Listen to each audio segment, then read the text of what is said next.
सकाळ. मी तुम्हाला आज मुगाच्या डाळीपासून आणि भिजवलेले थोडे साबुदाणे घ्यायचे आणि त्यापासून खीर बनवून दाखवणार आहे. तर बघा, ही मुगाची डाळ आहे. साहित्य बघा काय लागतं. मुगाची डाळ, हे भिजवलेले छोटी एक वाटी साबुदाणे, नंतर सफेद नारळाचा किस म्हणजेच आपल्या ओल्या नारळाचा किस, आणि ही वेलची पावडर आणि गूळ, एवढंच साहित्य लागतं. बाकी काही लागत नाही. तूप थोडंसं. ठीक आहे, चला आपण आता डाळ भाजून घेऊया. तुम्हाला दाखवते मी.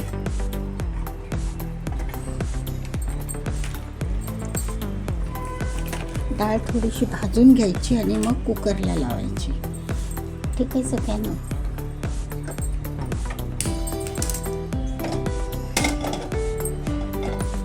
कुकरला 2 ते 3 शिट्ट्या काढल्या की ती पटकन होते. अशी सुकी डाळ भाजायची.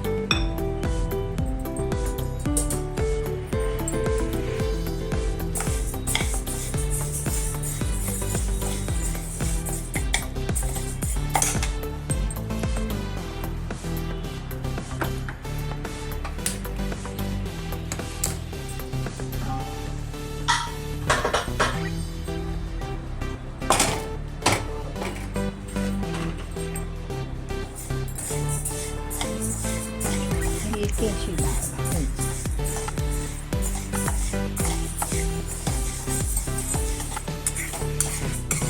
आणि कुकरला त्या 3 ते 4 शिट्ट्या काढून झाल्या की मग त्यामध्ये गूळ मिसळायचा. नंतर हे आपलं ओलं खोबरं, चव केलेला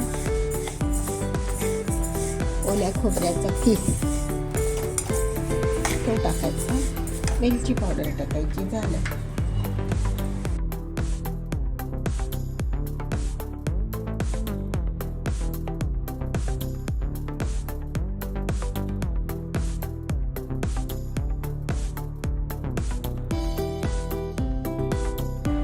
मैत्रिणींनो, ही आता मुगाची डाळ बघा अशी सलडवर आपण भाजून घ्यायची हलकी आणि कुकर ठेवला आहे मी. कुकरमध्ये आपण भिजवलेले साबुदाणे आणि ही डाळ छानपैकी शिजवून घ्यायची.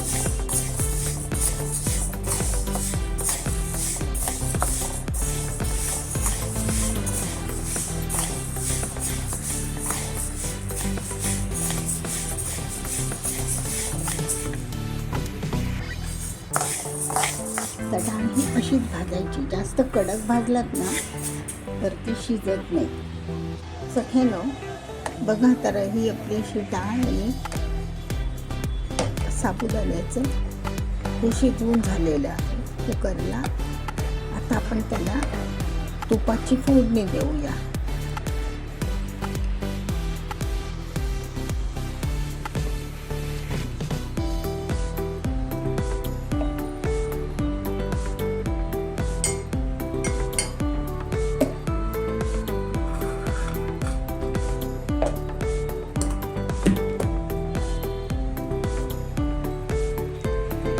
फोडणीमध्ये ती आपली शिजवलेली डाळ असते की नाही, ती थोडीशी भाजून घ्यायची.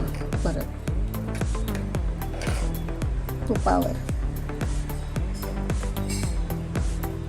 थोडासा चरका द्यायचा.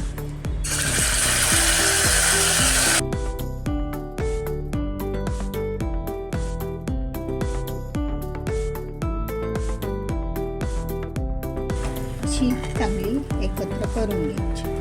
चवीसाठी थोडंसं मीठ घालूया.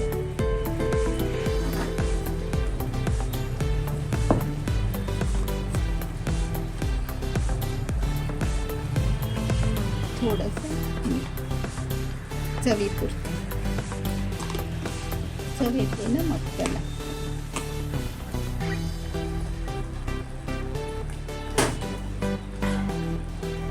आणि आता त्यामध्ये आपण हे गूळ, वितळलेला गूळ,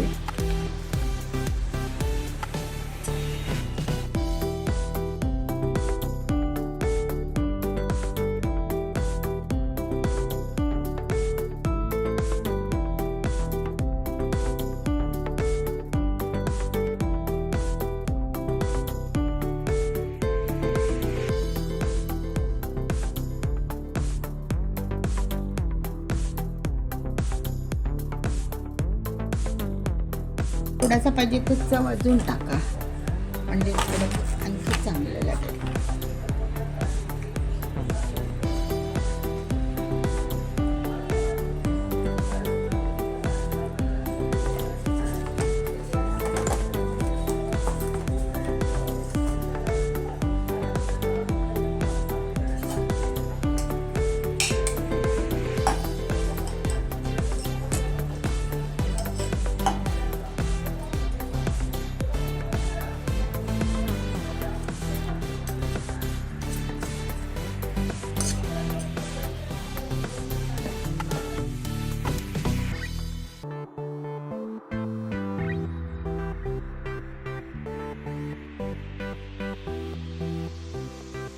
हे विरघळवून घ्यायचं गूळ आणि नारळाचं.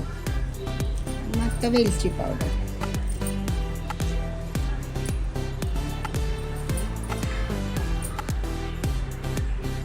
एक चमचा वेलची पावडर,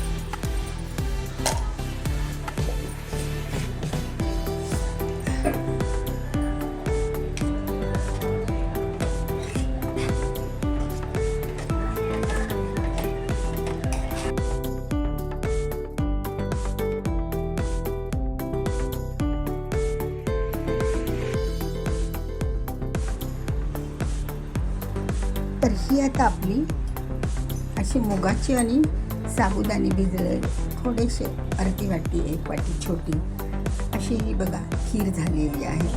खूप छान लागते. सगळ्यांनो इतकं छान टेस्ट असते ना, तिला वेगळीच टेस्ट असते. आणि उपवासाच्या दिवशी तुम्ही दुसरं काही खाल्लं नाही तरी पण चालेल, एवढी पोटभरीची असते आणि पौष्टिक, फायबर, प्रोटीनयुक्त. बाकीचं काय वेफर्स वगैरे खाण्यापेक्षा हे खाल्लं तरी पण खूप झालं. तर सगळ्यांनो अशी ही आपली आता खीर तयार आहे मुगाची. तुम्ही एरवी पण करू शकता.